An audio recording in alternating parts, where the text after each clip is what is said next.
ठीक है, जो हमारा स्टमक है, जहाँ तक फूड पहुँच चुका है इसोफेगस के माध्यम से, है ना, जो फूड पाइप, इस प्रकार से फूड पाइप के माध्यम से ये हमारे यहाँ तक, मतलब कि स्टमक तक जो खाना है वो पहुँच चुका है।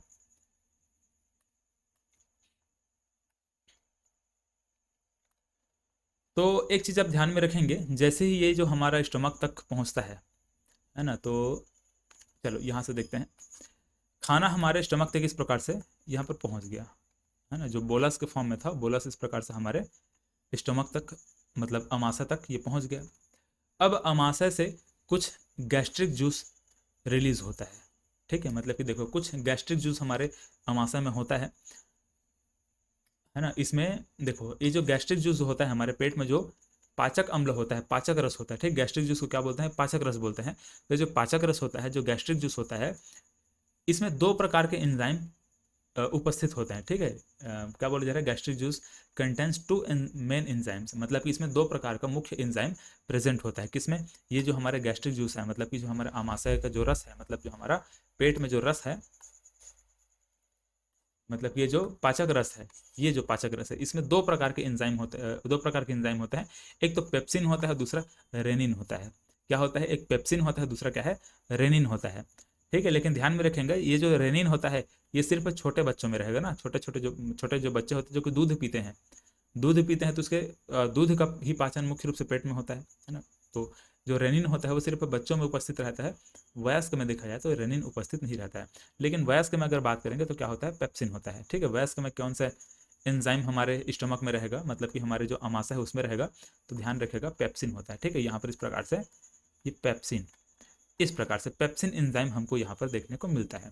अब ये जो पेप्सिन है, ये पेप्सिन का मुख्य काम क्या होता है, प्रोटीन का पाचन करना होता है। ठीक है, प्रोटीन का पाचन करना, मुख से हम शुरू किए थे। मुख में हम लोगों ने क्या देखा है, जो स्टार्च है उसका पाचन शुरू हो चुका है। अमाइलेज और लाइसोजाइम नाम के दो एंजाइम हम लोगों ने बात किया था। अमाइलेज क्या कर रहा था, स्टार्च को सिंपल शुगर में कन्वर्ट कर रहा था। लाइसोजाइम क्या कर रहा था, जितने भी जो बैक्टीरिया है उसको किल कर रहा था, उसको मार रहा था।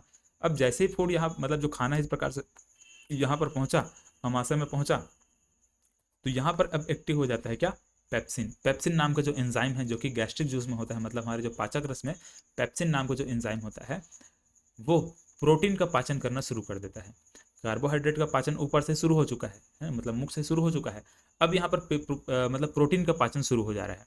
ठीक है, तो ध्यान में रखेंगे, प्रोटीन का पाचन कहाँ शुरू हो रहा है, यहाँ पर अमाशय से शुरू होता है। ठीक है, स्टमक से शुरू होता है।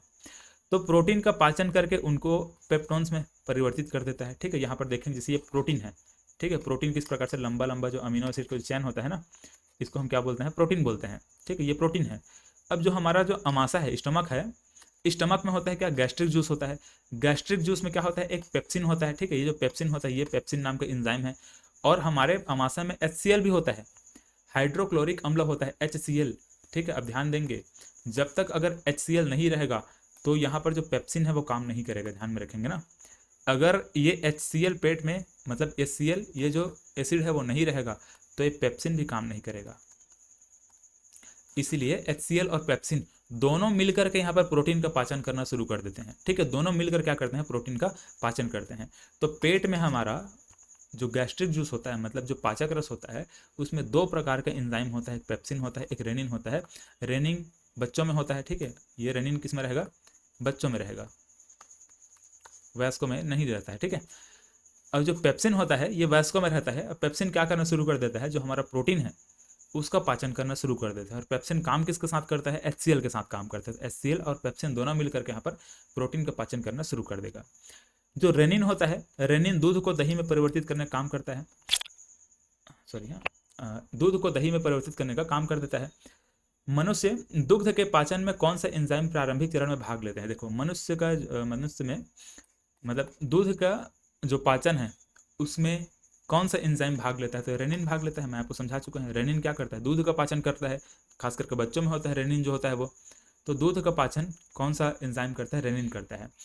और ये जो दूध होता है उसमें केसिन नाम का प्रोटीन होता है। ठीक है, दूध में कौन सा नाम का प्रोटीन होता है, अगर पूछा जाएगा ना एग्जाम में, कई बार आता है ये, केसिन नाम का। ठीक है, केसिन नाम का जो प्रोटीन होता है, ये जो प्रोटीन है वो दूध में होता है।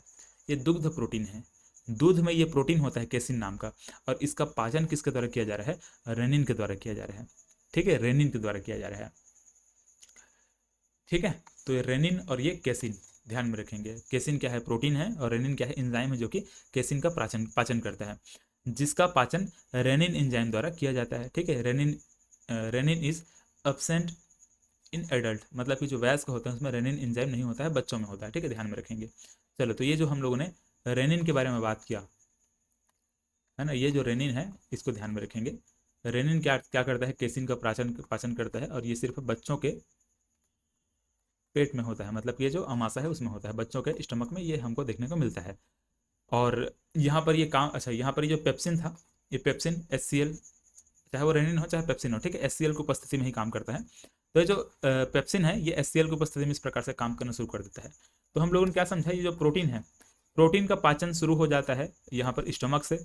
गैस्ट्रिक जूस में होता है क्या, पेप्सिन और HCl अम्ल होता है ना, इस प्रकार से HCl और क्या होता है, पेप्सिन होता है।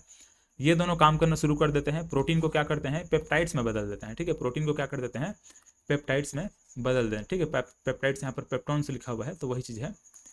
तो प्रोटीन का पाचन करके उनको पेप्टोन्स में बदल देते हैं। चलो, तो इस प्रकार से हुआ। इस प्रकार से जो प्रोटीन यहाँ पर दिख रहा था लंबा लंबा चैन, वो इस प्रकार से अलग अलग पार्ट में ये टूट गया।